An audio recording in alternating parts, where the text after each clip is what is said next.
بسم اللہ الرحمن الرحیم۔ سورۃ الحجر 14واں پارہ، آیت نمبر 1 سے لے کر 5 تک کا ترجمہ یہ ہے: الف لام را تلک آیات الکتاب، یہ کامل کتاب کی آیات ہیں، وقرآن مبین، اور قرآن کی آیات ہیں جو ایک کھلی اور واضح کتاب ہے۔ ربما یود الذین کفروا، کسی وقت کافر لوگ یہ تمنا کریں گے، آرزو کریں گے، لو کانوا مسلمین، کیا ہی اچھا ہوتا اگر وہ مسلمان ہوتے۔ ذرہم یأکلوا ویتمتعوا، آپ انہیں چھوڑ دیں، یہ کھاتے رہیں، نفع اٹھاتے رہیں، وَيُلْهِهِمُ الْعَمَلُ، اور امیدیں اور خالی خیالات انہیں غفلت میں ڈالے رکھیں، فَسَوْفَ يَعْلَمُونَ، انہیں عنقریب پتہ چل جائے گا۔ وَمَا أَهْلَكْنَا مِنْ قَرْيَةٍ، ہم نے جس بستی کو بھی ہلاک کیا اس کی ہلاکت کا ایک وقت مقرر ہم نے لکھ رکھا تھا۔ ما تسبق من امت اجلها وما یستأخرون، اور کوئی قوم اور امت اس وقت مقرر سے نہ پہلے ہلاک ہو سکتی ہے اور نہ وہ اس سے مؤخر ہوگی اور نہ اسے تاخیر سے ہلاک کیا جائے گا۔ یہ نئی صورت آج شروع ہوئی ہے۔ 13 پارے ہمارے الحمدللہ مکمل ہوئے، 14ویں پارے کا آغاز ہوا ہے۔ اس صورت کا نام سورۃ الحجر ہے۔ یہ ایک علاقے کا نام ہے جہاں قوم سمود آباد تھی۔ حجاز عرب کے قریب یہ ایک علاقہ ہے، ان کے کھنڈرات آج بھی موجود ہیں۔ تو اس صورت میں چونکہ ان کے واقعے کا تذکرہ ہے، اس مناسبت سے اس کا نام سورۃ الحجر رکھا گیا۔ مکہ مکرمہ میں یہ صورت نازل ہوئی، اس سے پہلے 53 صورتیں نازل ہو چکی تھیں۔ 54 نمبر پر یہ صورت آئی۔ اللہ تعالیٰ فرماتے ہیں یہ ایک کامل کتاب کی آیات ہیں اور یہ قرآن پاک کی آیات ہیں جو ایک کھلی کتاب ہے۔ یہ آنے والے مضمون کی عظمت اور اہمیت کو بتلانے کے لیے آغاز اس انداز سے کیا کہ آگے جو ہم آپ کو باتیں بتلانے لگے ہیں یہ کوئی عام باتیں نہیں ہیں، یہ بڑی اہم، بڑی ضروری، قابل توجہ باتیں ہیں۔ قرآن پاک، اس کی خصوصیت اور اس کا اعزاز یہ ہے کہ یہ براہ راست اللہ تعالی کی ذات سے نکلا ہوا کلام ہے۔ یہ اعزاز کائنات کی اور کسی بھی چیز کو حاصل نہیں ہے، یہ صرف قرآن پاک کا ہے۔ دوسری بات، ہمارے ہاں مسلمانوں میں عمومی مجمع ایسا ہے جو قرآن پاک کو تجوید کے ساتھ پڑھنا نہیں جانتا۔ کتنی فکر کی بات ہے، انگریزی کی کتابیں پڑھتے ہیں، انگریزی کے اخبارات پڑھتے ہیں، دنیا جہاں کی چیزیں پڑھتے ہیں، مگر قرآن پاک کو صحیح پڑھنا نہیں جانتے اور سیکھتے بھی نہیں ہیں۔ پڑھنا بھی صحیح نہیں جانتے اور سیکھتے بھی نہیں ہیں تو قرآن کیسے آئے گا؟ تو ہمیں کم از کم قرآن پاک کو تجوید کے ساتھ پڑھنا سیکھنا چاہیے۔ کسی معلم کی خدمات حاصل کریں، کسی مسجد کے امام صاحب کی خدمت میں جا کر بیٹھیں اور یہ ضرورت ہم محسوس کریں۔ دنیا کا کوئی بھی کام کرنا ہو ہمیں شرم نہیں آتی، دفتر جانا ہے بھائی جانا ہے، بازار جانا ہے، کوئی کہے گا یہ دیکھو کیسا آدمی ہے بازار جا رہا ہے، یہ شاپنگ سینٹر میں گھوم رہا ہے، تو وہاں تو کوئی شرمندگی نہیں ہے، حالانکہ وہاں عورتیں بھی ہوتی ہیں، خواتین بھی ہوتی ہیں، گناہوں والا ماحول ہوتا ہے، بندہ پھر بھی وہاں چلا جاتا ہے، اس لیے کہ ضرورت ہے۔ تو اس سے بڑی ضرورت ہمیں قرآن پاک سیکھنے کی ہے۔ تو اس میں شرمانے کی ضرورت نہیں ہے کہ میں تو بوڑھا ہو گیا، میرے تو بال سفید ہو گئے، لوگ کیا کہیں گے کہ دیکھو جی صاحب یہ قرآن سیکھ رہا ہے۔ تو ایسی بات نہیں ہے، ہمیں قرآن پاک تجوید کے ساتھ سیکھ کر تلاوت کرنی چاہیے۔ ایک وقت آئے گا، یہ بڑی خبر اللہ تعالیٰ بتا رہے ہیں، کافر لوگ آرزو کریں گے کاش کیا ہی اچھا ہوتا کہ یہ مسلمان ہوتے۔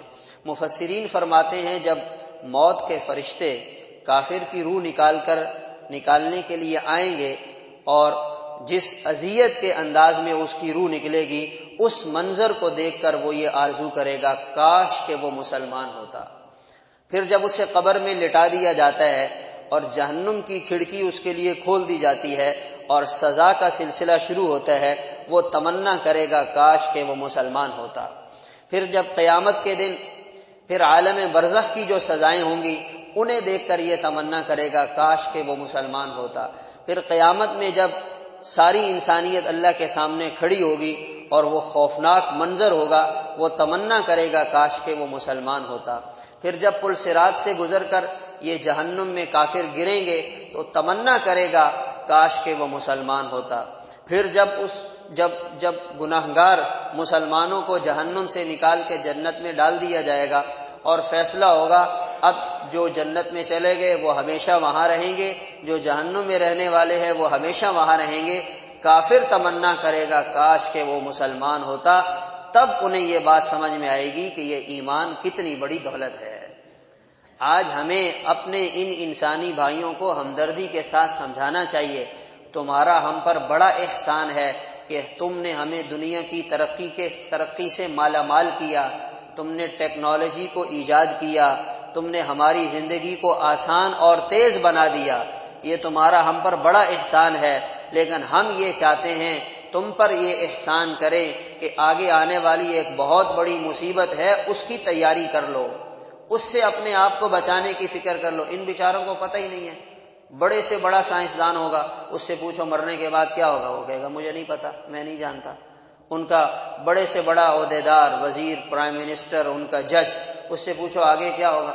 دنیا کو بہت خوبصورت بناتے ہیں، دنیا کو بہت اچھا بناتے ہیں، لیکن ان بیچاروں کا یہاں سے جانے کے بعد کیا بنے گا، ہمیں قرآن پاک اس کی فکر دلا رہا ہے۔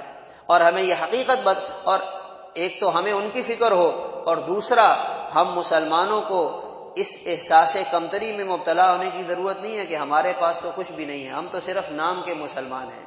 جب یہ سارے حالات آئیں گے نا تب ہمیں پتہ چلے گا نام کا مسلمان ہونا کتنی بڑی بات تھی۔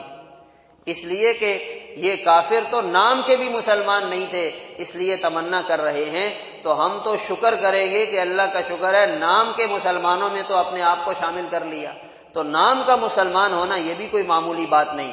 اور پھر اس ایمان کی حفاظت کرنا یہ بہت ضروری ہے، ان کے ایمان کی فکر کرنا، اپنے ایمان کی زندگی تک حفاظت کرنا یہ بہت ضروری ہے۔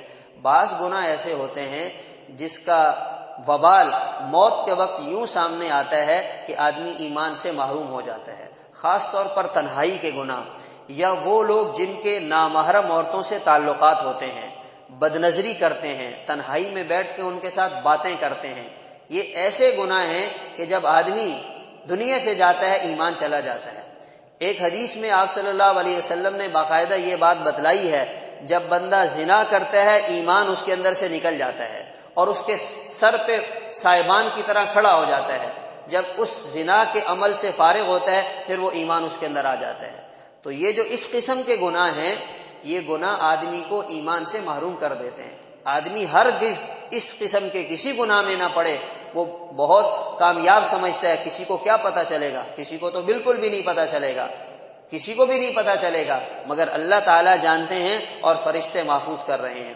ایک دفعہ ایک جو ہے وہ لڑائی کے میدان میں آپ صلی اللہ علیہ وسلم نے ایک صاحب کے بارے میں فرمایا یہ جہنمی ہے، دوسرے صحابی کہتے ہیں میں اس کے پیچھے لگ گیا، میں نے دیکھا اس نے بڑی بہادری کے ساتھ جنگ لڑی اور بڑی شجاعت دکھائی، اور میں حیران اور کافروں کو قتل کیا، بہت کافر مار دیے، تو میں حیران ہو رہا تھا کہ اللہ کے محبوب پیغمبر فرما رہے ہیں کہ یہ جہنمی ہے اور یہ تو بڑا زبردست لڑ رہا ہے دلیری کے ساتھ، بہادری کے ساتھ، مگر مجھے آپ کی بات پر کوئی شک نہیں تھا، یہاں کچھ اور نظر آ رہا تھا۔ میں اس کے ساتھ چلتا رہا، وہ جنگ میں زخمی ہوا، پھر ایک جگہ لیٹ گیا، وہ زخم برداشت نہ کر سکا، اس نے خودکشی کر لی۔ جب یہ خودکشی کی تو مجھے بات سمجھ میں آئی کہ آپ نے جو بات فرمائی تھی یہ جہنمی ہے وہ کیسے سچ ثابت ہوئی ہے۔ آدمی کا کچھ پتہ نہیں چلتا کس وقت کہاں کوئی ایسا عمل ہو جائے وہ ایمان سے محروم ہو جائے۔ تو ہم نے اپنے ایمان کی حفاظت کرنی ہے۔ فرمایا ان کو چھوڑ دیں، کھائیں پیئیں، انجوائے کریں، لطف اٹھائیں، مزے کریں، وَيَتَمَتَّعُوا، آج پوری دنیا کو اسی پہ لگایا گیا ہے، کھاؤ پیو مزے کرو، آگے کیا ہوتا ہے کچھ پتہ نہیں ہے، بڑے بڑے جملے لکھے ہوتے ہیں، اپنے من کی مان کر چلو۔